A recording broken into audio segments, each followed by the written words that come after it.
நண்பர்களுக்கு வணக்கம். நான் எட்டியப்ப சோழன். எட்டி டாக்ஸுக்கு உங்களை அன்புடன் வரவேற்கின்றேன். இன்னைக்கு என்ன செய்தியை பார்க்க போறோம்னு கேட்டீங்கன்னா, திருப்பரங்குன்றத்தின் மீது அரங்கேறிய இந்து விரோத செயல். திருப்பரங்குன்றம் வழக்கில் திமுகவுக்கு தோல்வி, அதிரடியாக களம் இறங்கிய அதிகாரிகள். இந்த 3 விஷயங்களை தான் நம்ம விரிவா பார்க்க போறோங்க. முதல்ல இந்த புகைப்படத்தை பாருங்க. இந்த புகைப்படம் தொடர்பாக சமூக வலைத்தளத்துல நிறைய கருத்துக்கள் உலாவுகிறது. இந்த புகைப்படம் என்ன சொல்லுதுன்னு கேட்டீங்கன்னா, இது இந்துக்களுக்கு சொந்தமான இடம், குறிப்பா முருகனுக்கு சொந்தமான இடம். அந்த இடத்துல கரெக்டா பிறை நிலவு கொண்ட ஒரு செங்கொடியை அந்த இடத்துல ஏற்றிருக்காங்க. இப்ப எல்லாரும் என்ன சொல்றாங்கன்னு கேட்டீங்கன்னா, தீபத்தூண் இருக்குது, தீபம் ஏத்தணும் அப்படின்னு சொல்லிட்டு ஆசைப்பட்டோம். ஆனால் காவல்துறையை பொறுத்த வரைக்கும் தீபம் ஏற்றக்கூடாது என்று தடுத்து நிறுத்திட்டாங்க. அந்த மலையை சுத்தி ரொம்பவே கெடுபிடிகள் அரங்கேறி கொண்டு இருக்கிறது. இப்படி முழு காவல் கண்காணிப்பு இருக்கிற அந்த தருணத்துல எவன் இந்த மரத்துக்கு அடியில போய், அதுவும் இந்துக்களுக்கு சொந்தமான இடத்துல பிறை நிலவு கொண்ட கொடியை ஏத்தணும் அப்படின்னு சொல்லிட்டு கேட்கறாங்க. இப்படிதான் ஒவ்வொரு பகுதியா ஏதாவது ஒரு சின்ன அடையாளத்தை வச்சு கடைசியில வகுப்பு போடு சொத்து, இல்ல சிக்கந்தர் தர்காவுக்கு சொந்தமான சொத்து அப்படின்னு சொல்லிட்டு கொஞ்சம் கொஞ்சமாக இந்துக்களுடைய சொத்தை அபகரிக்கிறாங்க. இந்த கொடி ஏத்தனவன் எப்படி மேல போயிருப்பான்? காவல்துறை எப்படி கண்காணிக்காம விட்டாங்க? அது சர்ச்சைக்குரிய இடமா மாறி போயிருக்கிற இந்த தருணத்துல கடவுளை தரிசிப்பதற்கு கூட காவல்துறையினுடைய அனுமதி வேண்டும் என்ற நிலை இருக்கின்ற பொழுது, மலையின் உச்சியில இந்துக்களுக்கு சொந்தமான இடத்துல எப்படிடா போய் இந்த கொடியை ஏத்தனா? யார் இந்த கொடியை ஏத்தனது? காவல்துறைக்கு தெரிஞ்சு ஏத்துனாங்களா, தெரியாம ஏத்துனாங்களா? இல்ல இது திமுகவினுடைய சதியா? காவல்துறையினுடைய அனுமதியுடன் பாத்தீங்கன்னா இந்த கொடி ஏற்றப்பட்டிருக்குதா? இந்த கொடியினால ஒரு புதிய சர்ச்சை வேண்டும், அந்த சர்ச்சையினால திமுக மீது விழுந்திருக்கக்கூடிய பழிய திசை திருப்பணும் அப்படின்றதுக்காகவே திமுக இன்னைக்கு கொடி பிரச்சனையை கையில் எடுத்திருக்கிறதா? நிச்சயமாக காவல்துறைக்கு தெரியாம மலை மீது போயிருக்க வாய்ப்பே இல்லை. அதுவும் கோயிலுக்கு அருகாமையில, கோயிலுக்கு சொந்தமான இடத்துல எப்படி கொடி ஏத்தலாம் அப்படின்னு நிறைய பேரும் கேள்வி எழுப்புறாங்க. இதுதானா இந்த அரசாங்கத்தினுடைய மதசார்பற்ற தன்மை? இந்நேரம் காவல்துறையை பொறுத்த வரைக்கும் இப்படி ஒரு கொடி ஏற்றப்பட்டதுக்கு, இந்த கொடி எதனால ஏற்றப்பட்டது, யாரால் ஏற்றப்பட்டது, இந்த கொடி தொடர்பாக நாங்கள் என்ன நடவடிக்கை எடுத்திருக்கோம், சமூக வலைத்தளத்தில் இந்த கொடி பரவுகிறது, இந்த கொடி ஏற்றுறது உண்மைதானா, இல்ல பொய்யா, இல்ல கடந்த காலங்களை ஏத்தனதா, பழைய படமா? இதை வச்சு தவறா எதையும் பேசாதீங்க, பதட்டத்தை உருவாக்காதீங்க. இந்த கொடி ஏத்துனர் மீது நடவடிக்கை எடுத்துட்டோம் அப்படின்னு சொன்னாலும் பரவாயில்ல, இது பழைய படம் தான், இது தவறா பாத்தீங்கன்னா இணையதளத்துல பகிர்ந்து கொண்டு இருக்கின்றார்கள். தயவு செய்து இந்த பழைய படத்தை பகிராதீங்க அப்படின்னாவது சொல்லணும். ஆனா காவல்துறையை பொறுத்த வரைக்கும் இப்படி ஒரு கொடி பற்றியான விஷயங்கள் இணையதளத்துல காட்டுத்தீயா பரவி கொண்டு இருக்கின்ற தருணத்துல காவல்துறையின விளக்கம் வராம இருக்கு.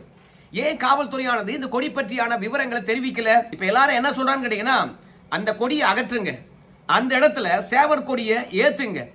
எப்படி பாத்தீங்கன்னா பிறை நிலவு போட்ட கொடியை ஏத்தலாம், உடனடியாக அந்த கொடியை அகற்றுங்க, இல்லைன்னா அதே கம்பல பாத்தீங்கன்னா சேவர் கொடியை எழுத்துங்க அப்படின்னு சொல்லிட்டு இந்துக்கள் கோரிக்கை வைக்கிறாங்க. அதுல இந்து மக்கள் கட்சியை பொறுத்த வரைக்கும் நேரடியாவே போய் பாத்தீங்கன்னா புகார் அளிச்சிருக்காங்க. அந்த புகார்ல அவங்க என்ன சொல்றாங்க கேட்டீங்கன்னா, இந்த கொடியை யாரு ஏத்துனாங்கன்னு சொல்லிட்டு காவல்துறைக்கு தெரியவே தெரியாதா? ஏன் தெரிஞ்ச பிறகு இந்த கொடியை அகற்றல? அப்படி அகற்றினா என்ன பிரச்சனை வரும்? யார் பிரச்சனை பண்ணுவாங்க? இந்த கொடியை அகற்றாம இருப்பதற்கு காவல்துறைய கைகளை யார் கட்டி போட்டது? அப்போ காவல்துறை பிறை கொடி இருந்தால் பாதுகாக்கும், மற்ற கொடி இருந்தால் ஒட்டுமொத்தமாக இந்துக்களை கைது பண்ணுமா? நீதிமன்றம் தீர்ப்பு வழங்கியிருக்கிறது, தீபம் ஏற்ற வேண்டும் என்று உத்தரவிட்டு இருக்கிறது. அந்த தீர்ப்பு இன்னும் நடைமுறையில் இருக்குது. ஆனா அந்த தீர்ப்பை நடைமுறைப்படுத்துறதுக்கு இந்த அரசாங்கத்தினால முடியல. சிறுபான்மையர் வாக்கு வங்கிக்காக பெரும்பான்மையருடைய உரிமையை பறிக்கிறாங்க. ஆனால் இந்த கொடியெல்லாம் ஏத்தன பிறகும் அதை அகற்றாம இருப்பது ஏன்? அது மட்டும் கிடையாது, இந்து மக்கள் கட்சியை பொறுத்த வரைக்கும் இந்த கொடி அகற்ற சொல்லி கோரிக்கை வைத்த அதே மனுவில் இந்த சிக்கந்தர் தர்காவினுடைய உரிமையாளர்களை பொறுத்த வரைக்கும் திருப்பரங்குன்றம் மலையின் மீது தீபம் ஏற்றுவதற்கு அவங்க எந்த விதமான தடையும் தெரிவிக்கல, எதிர்ப்பும் தெரிவிக்கல. இரண்டாவது, நீதிமன்றத்தை நாடியும் அவங்க போல. அதனால இந்து மக்கள் கட்சியை பொறுத்த வரைக்கும் திருப்பரங்குன்றத்தில் இருக்கக்கூடிய இந்துக்களும் இஸ்லாமியர்களும் ஒற்றுமையாக தான் இருக்கிறாங்க. ஆனா இந்த திமுக அரசாங்கம் தான் இந்துக்களுக்கும் இஸ்லாமியருக்கும் இடையில ஒரு பதட்டத்தை உருவாக்கி அந்த பதட்டத்தின் மூலமாக நாங்க பாத்தீங்கன்னா அரசியல் லாபம் அடைய வேண்டும் என்று நினைக்கின்றார்கள்.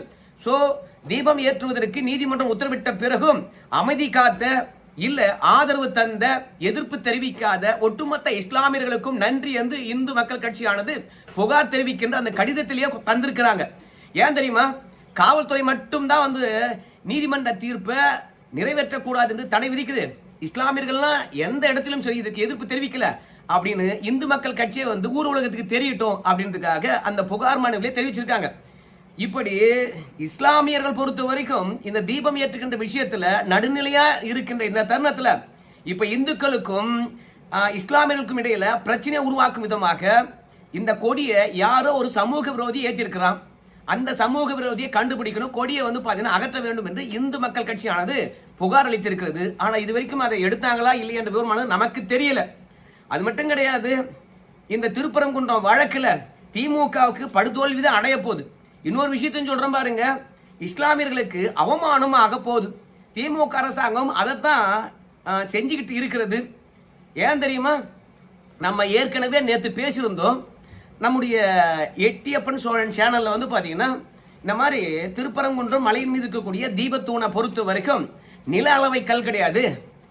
ஏன் நில அளவை கல் இல்லை என்று நாம உறுதியா சொல்றோம் கேட்டீங்கன்னா, தமிழக அரசாங்கத்துடைய தொல்லியல் துறையானது 1981 ஒரு புத்தகத்தை வெளியிட்டிருக்காங்க. அந்த புத்தகத்தை பொறுத்த வரைக்கும் குன்றத்து கோயில் என்ற புத்தகத்தினுடைய பெயர். அந்த புத்தகத்துல இது தீபத்தூண் தான் நாயக்கர் காலத்துல நிறுவப்பட்டிருக்குது. நாயக்கர் காலத்திலிருந்து 1862 வரைக்கும் தீபம் ஏற்றிருக்காங்க. இடையில நிறுத்தப்பட்டிருக்குது. மீண்டும் நீதிமன்ற தீர்ப்புக்கு பிறகு 1945 வரைக்கும் தீபம் ஏற்றப்பட்டிருக்கிறது. இப்படி தொடர்ச்சியாக இந்துக்களுடைய பாரம்பரியத்தை மலையின் மீது கடைபிடித்திருக்கின்றார்கள், தீபம் ஏற்றிருக்கின்றார்கள் அப்படின்றதையும், அது மட்டும் இல்லாம தீபத்தூண்லயே இது தீபத்தூண் தான் என்று கல்வெட்டும் பதியப்பட்டிருக்கிறது. அதனால உச்ச நீதிமன்றம் போயிருக்கக்கூடிய திமுக அரசாங்கத்துக்கு படுதோல்விதான் கிடைக்க போகுது. அது தீபத்தூண் என்று உறுதியாகி போய்விட்டால் நிச்சயமாக உச்ச நீதிமன்றமானது கேள்வி எழுப்பும். தீபத்தூணு கல்வெட்டு இருக்கிறது, ஏற்கனவே ஏற்றிருக்காங்க. தமிழக அரசாங்கமே 1981 அது தீபத்தூண் என்று புத்தகம் வெளியிட்டிருக்கின்றீர்கள். அப்படி இருக்கும்போது தேவையில்லாம நீதிமன்றத்துடைய நேரத்தை வீணடிப்பதற்காக மேல்முறையீட்டுக்கு வந்திருக்கீங்களா? நீங்க கீழமை நீதிமன்றம் என்ன உத்தரவை பிறப்பித்ததோ அந்த உத்தரவை நீங்க நடைமுறைப்படுத்தி இருக்க வேண்டும். நீங்களே தீபத்தூண் என்று சொல்லிட்டு கடந்த காலங்களில் இவங்கெல்லாம் தீபம் ஏற்றிருக்காங்க சொல்லிவிட்டு இப்ப தேவையில்லாம நீதிமன்ற நேரத்தை வீணடிப்பதற்காக உங்களுடைய அரசியல் லாபத்துக்காக நீதிமன்றத்தை அரசியல் களமா மாத்திட்டீங்களா அப்படின்னு கண்டனத்தை தெரிவிப்பாங்க அப்படின்றதுக்காக திடீரென திமுக அரசாங்கமானது இன்னைக்கு இல்ல நேத்து ஒரு வேலையை பார்த்திருக்கு. என்ன வேலை அப்படின்னு பார்க்கும்போது, நம்முடைய தமிழகத்தினுடைய தொல்லியல் துறை அதிகாரிகள் ஒரு 7 பேர் போய் நம்முடைய தீபத்தூணை பார்வையிட்டு இருக்காங்க. அப்படி பார்வையிட்டது எதுக்குன்னு பார்க்கும்போது, இது தீபத்தூண் தானா அல்லது நில அளவை கல்லா? நில அளவை கல்லா இருந்தா இந்த மாதிரியான நில அளவை கல்லானது அந்த மலையை சுத்தி இருக்கிறதா, வேற எந்த இடத்திலாவது இருக்கிறதா, இந்தியாவில் வேற எங்கேயாவது பயன்படுத்தி இருக்கின்றார்களா? இது தீபத்தூண் தானா? தீபத்தூண் என்றால் இந்த மாதிரி தூணானது எந்த இடத்தெல்லாம் இருக்குது, எந்தெந்த கோயில் இருக்கிறது, இப்பவும் இது மாதிரியான தூண்ல எங்கேயாவது விளக்கு ஏற்றுகின்றார்களா அப்படின்னு தெரிந்து கொள்வதற்காகவும் அந்த கல்வெட்டுல இருக்கக்கூடிய வாசகங்கள் என்ன சொல்லுது, கல்வெட்டு எங்க இருக்குது, அந்த தீபத்தூண்லயே இருக்கிறது. இத்தனை நாள் நமக்கு தெரியாம இருக்கலாம். அந்த தீபத்தூண்ல இருக்கக்கூடிய உருவங்கள் எதை சொல்லுது அப்படின்னு சொல்லிட்டு ஒட்டுமொத்தமாக அந்த தீபத்தூணையே போட்டோ எடுத்துக்கிட்டு நம்ம தமிழக தொல்லியல் துறையினர் பாத்தீங்கன்னா போயிருக்காங்க, வீடியோ எடுத்திருக்கிறாங்க, முழுமையாக ஆய்வு செய்வாங்க, ஆவணப்படுத்துவாங்க. எப்படியா இருந்தாலும் உச்ச நீதிமன்றத்தில் இது தீபக்கல் கிடையாது, இது பாத்தீங்கன்னா நில அளவை கல் தான் என்று நிரூபிக்க பார்ப்பாங்க. ஆனாலும் ஒருவேளை நம்முடைய தமிழக தொல்லியல் துறையானது தவறான தகவலை தந்தா உச்ச நீதிமன்றமே பாத்தீங்கன்னா மத்திய தொல்லியல் துறையை அனுப்பி வைக்கும். அவங்க போய் ஆய்வு செய்து விட்டு அதற்கு பிறகு உண்மை வெளியிட்டாங்கன்னா திமுக அரசாங்கத்துக்கு டபுள் மடங்கு கண்டனங்கள் வலுக்கும். அதனால நீதிமன்ற உத்தரவை நடைமுறைப்படுத்தாம ஏன் திமுக இங்க வந்துச்சு என்று கேள்வியிடும். அதற்காக என்ன சொல்லுவாங்க கேட்டீங்கன்னா, நாங்க அது தீபத்தூணா இல்ல நில அளவை கல்லா என்று ஒட்டுமொத்தமாக ஆராய்வதற்காக 7 தொல்லியல் துறை அதிகாரிகளை அனுப்பியிருக்கோம். அவங்க எல்லாவற்றையும் படி எடுத்துக்கொண்டு போயிருக்கின்றாங்க, அவங்க ஆய்ந்து கொண்டிருக்கின்றார்கள். அதனால உச்ச நீதிமன்றத்துல எங்களுக்கு இந்த வழக்குல கால அவகாசம் வேணும். அவங்க அது தீபக்கல்லா அல்லது நில அளவை கல்லா என்ற விவரங்களை தெரிவிக்கின்ற வரைக்கும் இந்த வழக்கை தள்ளி கொஞ்சம் வைக்கணும் அப்படின்னு சொல்லிட்டு திமுக வாதாடும். மொத்தத்துல கடைசி வரைக்கும் நம்ம இந்துக்களுடைய உரிமையை பறிக்க வேண்டும் என்பதற்காகவும் உரிமையை நிறைவேற்ற வேண்டும் என்ற எண்ணம் எல்லாம் இதுக்கு கிடையவே கிடையாது.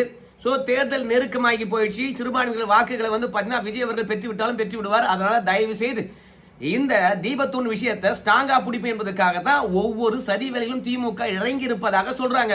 அது மட்டும் கிடையாது, திமுகவுக்கு இந்த வழக்குல எந்த விதத்திலும் வெற்றி கிடைக்காது. ஏன்னா நீதிமன்றமானது தீர்ப்பு வழங்கிச்சு, அந்த தீர்ப்பை நடைமுறைப்படுத்தியிருக்கணும். ஆனா நடைமுறைப்படுத்தாததுக்கு அவங்க சொல்ற காரணமானது யாராலையும் ஏற்றுக்கொள்ள முடியல. ஏன்னா 5 மணி வரைக்கும் நிறைவேற்றுவதற்கு வேலை பார்த்துக்கிட்டே இருந்தாங்களாம். கூட்டம் கூடி விட்டதா, அந்த கூட்டம் கூடுதனால பதட்டமான ஒரு சூழ்நிலை ஏற்பட்டதா, பிறகு கலவரம் ஏற்பட்டதா, 144 தடை உத்தரவு போட்டோம், அதனால தீபம் ஏற்ற முடியல அப்படிங்கிறாங்க. ஆனால் தீபம் ஏத்தாததுனால அந்த இடத்துல தள்ளுமுள்ளு ஏற்பட்டதா, இல்ல தீபம் ஏத்த போறோம் என்பதனாலேயே தள்ளுமுள்ளு ஏற்பட்டதா, இல்ல தள்ளுமுள்ளு ஏற்பட்டது என்றால் எதனால தள்ளுமுள்ளு ஏற்பட்டது, யாருக்கு எதிராக தள்ளுமுள்ளு ஏற்பட்டது, ஏன் இந்த தள்ளுமுள்ளு ஏற்படுகின்ற அளவுக்கு காவல்துறையானது பொறுமை காத்தது. நீதிமன்ற உத்தரவு 5 மணிக்கு வந்த பிறகும் நீதிமன்ற உத்தரவானது டிசம்பர் 3ஆம் தேதியே விட்டுட்டாங்க. 2 நாளைக்கு முன்பாக தீர்ப்பு வெளிவந்த பிறகும் தீபம் ஏற்றுவதற்கான வேலையை பார்க்காம தீபம் ஏற்றுகின்ற அன்னைக்கு ஏன் வேலையை பார்த்தீங்க? உங்களுக்குள்ள ஏதோ ஒரு உள்நோக்கம் இருக்குதுன்னு சொல்லிட்டு சென்னை உயர்நீதிமன்றம் சொன்ன மாதிரி உச்ச நீதிமன்றமும் சொல்ல வாய்ப்பு இருக்கிறது. அதனால இப்ப தமிழக அரசாங்கத்தை பொறுத்த வரைக்கும் நாம் மட்டுமே உச்ச நீதிமன்றத்தை நாடினோம் என்றால் நிச்சயமா கேள்வி கேட்பாங்க. அங்க சிக்கந்தர் தர்கா இருக்குது, அவங்க எதிர்ப்பு தெரிவிக்கவில்லை. போராட்டம் நடத்துகின்ற அந்த இடத்துல கூட இஸ்லாமியர்கள் யாருமே இல்லை. அதுலயும் தீபத்தூணை பொறுத்த வரைக்கும் சிக்கந்தர் தர்காவில இருந்து ஒரு 50 மீட்டர் தொலைவில் இருக்கிறது. இப்படி எந்த விதமான சர்ச்சையும் இல்லாத ஒரு இடத்துல தீபம் ஏற்றுவதற்கு நீங்க ஏன் மறுப்பு தெரிவிச்சீங்க அப்படின்ற கேள்விதான் உச்ச நீதிமன்றம் கேட்கும். 1945 வரைக்கும் தீபம் ஏற்றினாங்க இல்லையா, அதுக்கு முன்பு ஏதாவது பிரச்சனை ஏற்பட்டதா? 1862 வரைக்கும் தீபம் ஏற்றிருக்கேன்னு சொல்றாங்க, அதற்கு பிறகு ஏதாவது பிரச்சனை ஏற்பட்டதா, அதுக்கு ஏதாவது ஆவணங்கள் இருக்குதா அப்படின்னு சொல்லிட்டு வரிசையா கேட்பாங்க. அது மட்டும் இல்ல, இஸ்லாமியர்கள் எதிர்ப்பு தெரிவிக்கல அப்படின்னு சொல்லிட்டு தான் எல்லாரும் இந்துக்களும் சொல்றாங்க. ஆனால் இஸ்லாமியர்கள் எதிர்ப்பு தெரிவிக்காத போது தீர்ப்பை நிறைவேற்றாதது திமுகவுக்கு பெரிய பாதிப்பு ஏற்படுத்தும். அதனால இப்ப என்ன பண்ணிவிட்டாங்க கேட்டீங்கன்னா, இப்ப நேரடியா இஸ்லாமியர்களையும் இந்த தீபம் ஏற்றணுமா ஏற்றக்கூடாதா என்ற வழக்குல அவங்களையும் சேர்த்திருக்காங்க. இப்ப இஸ்லாமியர்களை பொறுத்த வரைக்கும் உச்ச நீதிமன்றத்துல என்ன கருத்து வைப்பாங்க? அங்க தீபம் ஏற்றுவதனால எங்களுடைய சொத்து பாதிப்படையுது, அங்க தீபம் ஏற்றுவதனால எங்களுடைய சம்பிரதாயங்களும் எங்களுடைய நம்பிக்கையும் பாழ்படுகிறது அப்படின்னு சொல்ல போறாங்களா? இல்ல தீபம் ஏற்றுவது எங்களுடைய இடம் சொல்ல போறாங்களா? இல்ல ஏற்கனவே அந்த இடத்துல தீபம் ஏற்றுவது கிடையாது, இப்பதான் ஏத்த போறாங்கன்னு சொல்ல போறாங்களா? அப்படின்னா இஸ்லாமியர்கள் நீதிமன்றத்துல என்ன பதிலளிக்க போறாங்க? நீதியரசர் கேட்பாங்களா இல்லையா? தீபத்தூணுக்கும் உங்களுக்கும் என்ன பிரச்சனை, தீபம் ஏற்றுவதற்கும் உங்களுக்கும் என்ன பிரச்சனை, அடுக்கடுக்கான கேள்வி கேட்பாங்களா இல்லையா? அப்ப அடுக்கடுக்கான கேள்வி கேட்கின்ற போது இஸ்லாமியர்கள் என்ன பதில் வச்சிருப்பாங்க? மொத்தத்துல திமுக அரசாங்கம் இஸ்லாமியர்கள் எதிர்ப்பு தெரிவிக்கின்றார்கள் என்ற ஒரு பிம்பத்தை உருவாக்குவதற்கு மட்டும்தான் இஸ்லாமியர்கள் அழைச்சிக்கிட்டு மேல போயிருக்காங்க.